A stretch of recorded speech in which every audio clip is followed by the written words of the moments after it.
Hello friends. Today in this video, I am going to be telling the story of the Netflix series Bloodline Season 2. I have already done Season 1, and if you want to check that one out before watching this video, I will link it in the description below. I will also put the individual episode timestamps in the description if you just want to recap a single episode. But with that out of the way, let's get it started. Episode 1. Robert's Secret.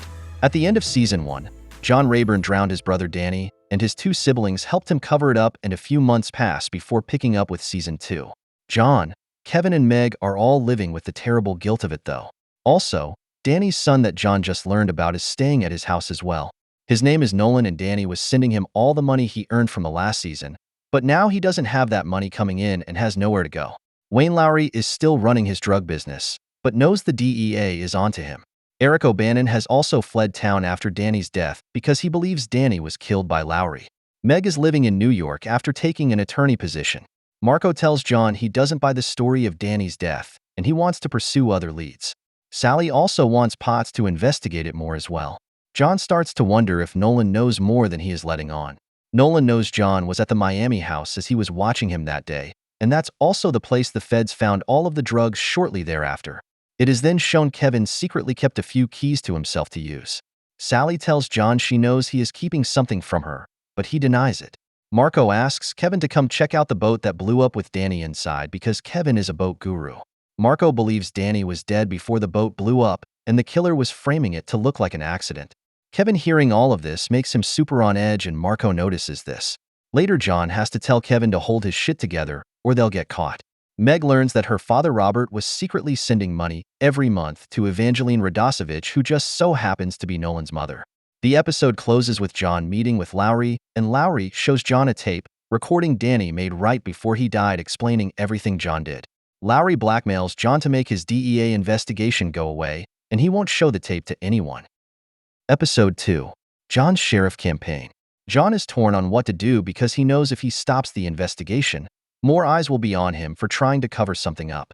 When he gets home, he tells Diana he is going to run for sheriff. We know he wants to be sheriff because it would be easier to cover up everything he's done. The following day, he meets with a campaign manager who says they have their work to do because of everything with Danny, but he can make it happen. John and Marco continue their immigration trafficking investigation, but John is struggling on what to do because of what Lowry said to him. John calls Meg in New York and tells her she needs to come home because something is happening with Carlos's case, and he's afraid Carlos will out them. Kevin's marina business is slowly dying, so he meets with a potential investor in the business. While on the boat, Kevin does blow with a random dude who says he could make bank selling cocaine that good. Potts tells Sally John is lying to them and he's been to Danny's Miami house more than once, despite telling everyone otherwise. John talks with Potts and asks him to stop his investigation and just let their family mourn in peace. John then also tells Sally about her grandson, Nolan. She then asks to meet him, and he comes over to the inn. Kevin meets with a potential cocaine buyer as he is out of money, and he ends up selling a key to the man. John meets with Meg, and he tells her Carlos won't tell the truth about Danny in court because Lowry will have him killed. John and Marco conduct a search warrant for a chick they believe to be involved with trafficking immigrants, but they find nothing. The reason they didn't find anything was because John informed Lowry when they were coming and they cleaned house. John is working with Lowry for the time being. Episode 3. Drug Dealer Fiasco. The episode opens with Danny buying a gun from a man named Ozzy who seems weird AF. Kevin sells another key to the same guy, but when he leaves, he is tasked by a few guys believing Kevin to be a cop because his brother is running for sheriff. The following morning, Belle tells John Kevin never came home and she doesn't know where he could be. John then receives a call a body was found, and when he goes to check it out, it isn't Kevin. It is the man Kevin sold the key to. Kevin then calls Meg and tells him he is at a motel hiding out. Eric then makes his first appearance of the season, and he is hiding out in some hut on the beach, and Ozzy goes to talk with him. Eric knows the Rayburns are hiding something about Danny's death. At the motel, Kevin tells John and Meg the truth about the drug dealing, and John is pissed. John then goes on a hunt for Eric because he believes Eric to be involved in knowing Kevin sold the drugs. Flashbacks show Danny and Ozzy robbing stores together. Eric arrives back to his little shack one day and is met by John with a gun, and he takes him to the station. Meg stays at the motel with Kevin to keep him from leaving. We then meet Nolan's mom for the first time, and she definitely isn't winning any Mother of the Year awards. Meg receives a call from her boss in New York because she missed her plane, and while on the phone, Kevin sneaks out of the motel and drives off. John then meets with Sally and she knows John lied about everything, but she thinks it was because he was protecting Danny from getting caught and that's why he moved the drugs. The final scene is Kevin driving in his truck with all of the cocaine in his passenger seat. Episode 4. Kevin's Poor Decisions. The episode opens with John and Nolan having a conversation together and mainly about Danny. John tells him he moved the drugs to Miami to save Danny, and that's what Nolan saw down there. John then goes on a manhunt for Kevin. Kevin drops the drugs off at Lowry's house and is then chased off, resulting in Kevin getting in a wreck. The following day, Lowry meets with John and tells him the plea deal is off the table now that Lowry knows John's brother was the one selling the drugs, so now he has even more blackmail to use. Lowry is getting back into business, and he tells John he's going to be his inside man with the DEA. Evangeline goes to the inn to meet with Sally and tell her who she really is. Meg goes to meet with Kevin in jail because he was arrested for possession after the wreck happened. John continues to do some digging with the investigation now that he is pretty much working for Lowry as a mole. Meg's boss from New York calls her and tells her they are letting her go because her head isn't in the right place and she's missing too much work. She goes to drink her sorrows away and causes a scene when she sees Marco with a date. John meets with Lowry to let him know where and when the shipments are safe to be brought in. Kevin is then released on bond. Sally meets with Eve and tells her she's sorry, but she can't keep getting paid like she was when Robert was alive, but Eve doesn't tell her why she was being paid. John is at the station while everyone else is trying to bust Lowry, and John starts having a conversation with Ghost Danny about what he is doing. John then gets a call to come to the bait shop, and when he gets there, Lowry has been stabbed dead. The murderer was one of the fathers of the girls Lowry had killed. Episode 5. Eric's Revenge. This episode opens up with Ozzy and Eve in a hotel room together talking about how much they want to make the Rayburns pay. Meg tells Kevin she got the DA to drop all of the drug charges, so he won't go to jail. Must be nice being able to do all these bad things and never face any consequences for them. The Rayburn way. The DEA closes the Wayne Lowry case now that he is dead. John is still worried about the tape Danny made because Lowry didn't have it in his belongings when the police went through his stuff, and he tells this to Meg. John is adamant he must win the sheriff election to control all of this stuff, and he meets with a potential campaign funder. Eric meets with Marco to discuss Danny's death a little more, and Eric hears some things that make him believe Danny's siblings were responsible for his death, as Eric was with Danny literally right before he died on the beach. Meg meets with Eve at a bar, and she tells Meg that Robert was paying her to keep quiet after he found out about Nolan and didn't want them to soil the Rayburn name. Kevin gives Nolan a job at the marina. Roy Gilbert meets with Meg and says he will fund the campaign. But the only way they can win is if they play dirty and make the current sheriff look incompetent. Marco is still investigating Danny's death, even though John asked him not to, and Marco tells Meg he may need to bring her in for questioning soon. Meg is very anxious when he leaves. She then goes to meet Roy Gilbert again, and he gives her an envelope full of dirty secrets about the current sheriff. She's going to play dirty and make sure John wins, and he has no idea. Ozzy and Eric meet together, and Eric tells him he thinks the Rayburns killed Danny, and Ozzy doesn't act surprised. Episode 6. Eve's Family Secrets. This one opens up with Meg going to Sheriff Aguirre's house because in her blackmail envelope, she learned that the sheriff abused his wife and she wants to use this against him, but is turned away. John still has no idea she is doing this.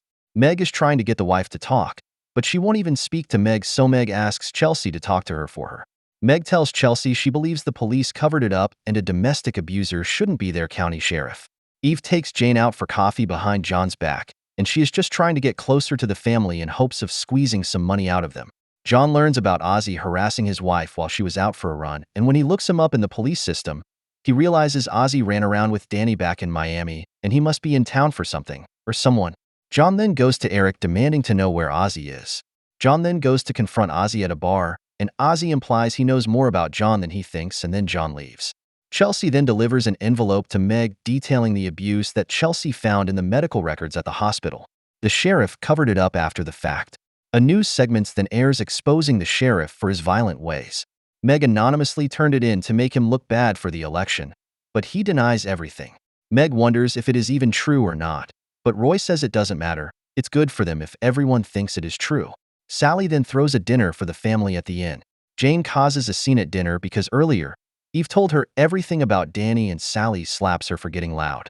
The episode closes with John having enough of Ozzy and Eve, and he goes to beat Ozzy within an inch of his life. Episode 7. The Red Reef Inn. Ozzy is dealing with just having his ass beat, and Eve begs him to tone it down a bit, or he could blow up her spot trying to get in with the Rayburns. Marco talks with Eric looking for answers, and Eric tells him if he wants the real answers, he needs to talk to the Rayburns.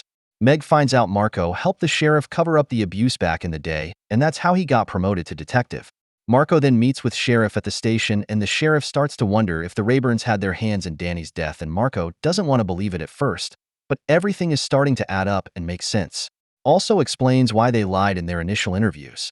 He says it all ties back to that night at the Red Reef Inn and to bring Meg and Kevin in for more questioning. The following day, Kevin and Meg go in for their interviews with Marco. Marco really presses Meg and knows she is hiding something. Meanwhile, Diana is on a run, and she also starts piecing it together that John hasn't been fully truthful about the fateful night Danny died. John denies everything when he gets home and says he's been honest with her. He then goes to a meeting to speak out about domestic violence for his campaign. Meg goes over to Marco's house that night, and she seduces him, trying to make him just move on from the investigation. But it only raises his red flags even more that she is going this far to cover something up. He does give in, and they get it on though. The following day, Ozzy goes to the campaign office to show Meg the violence living within her brother and what he did to him, and how it wouldn't look good for a public official running for sheriff. The episode closes with Diana telling John she knows what he did, and he better not let this ruin their family or put them in danger, and he said it won't. Episode 8. Meg's suspicious behavior. The episode begins with Sally and Nolan taking a trip down to Miami so he can show her Danny's burned-down restaurant, as she was curious about it. John goes back to the beach where he drowned Danny and relives that moment, and then when he leaves, he notices a security camera nearby and wonders if they caught him on camera that day. Kevin is on the verge of losing the marina because he can't make the lease payments. Meg asks Roy Gilbert if he can help Kevin out with the payments, and he says he will look into it as long as he gets some control when John becomes sheriff. He's about as shady a cat as they come. John then learns about the deal Meg made with Gilbert to expose the current sheriff as an assaulter, and he is pissed Meg went behind his back and is playing dirty like that. John also learns Marco helped the sheriff cover up the abuse in exchange for a promotion 10 years ago. Marco finds out from Alec that Meg was lying to him about where she was the night of Danny's death after she left her house, and Marco relays this information to Sheriff Aguirre. Marco is now 100% convinced one of the Rayburns killed Danny, and the others helped them cover it up. Kevin meets with Roy Gilbert to discuss helping Kevin make the payments and potentially selling the marina. Sally meets with Eve to tell her she is more than welcome to stay at the inn instead of the janky motel she's been staying at, and Nolan can stay as well. Marco then conducts another interview with John about Danny's death. Marco confronts John that he thinks they killed Danny and then covered it up, but John calls him crazy for even suggesting that. Marco pretty much knows everything now, and John knows it. John then calls out Marco for helping the sheriff cover up the abuse back in the day, and all the dirty laundry is coming out. John says make the case if you have it, but until then to leave him and his family alone. The episode closes with a flashback showing Nolan was the one who caught Danny's restaurant on fire after he got arrested, not the loan sharks as previously thought. Episode 9. The Seahorse Necklace. Marco confronts Meg about lying to him and begs Meg to just tell him the truth once and for all. She denies everything once again, and Meg knows she might be screwed. John tells Meg they all have to stick to their original story and cannot turn against one another even if they're promised immunity. Marco meets with Eric once again and wants him to tell him the whole theory about Danny's death, and Eric says he will if he gets guaranteed immunity from everything. Marco says he will get it drawn up. Eve and Nolan decide to take Sally up on her offer, and they move into the inn. But Ozzy wasn't part of the deal, so he is stuck at the motel alone. Kevin strikes a deal to sell the marina to Roy, and he gets to be in charge of the business still.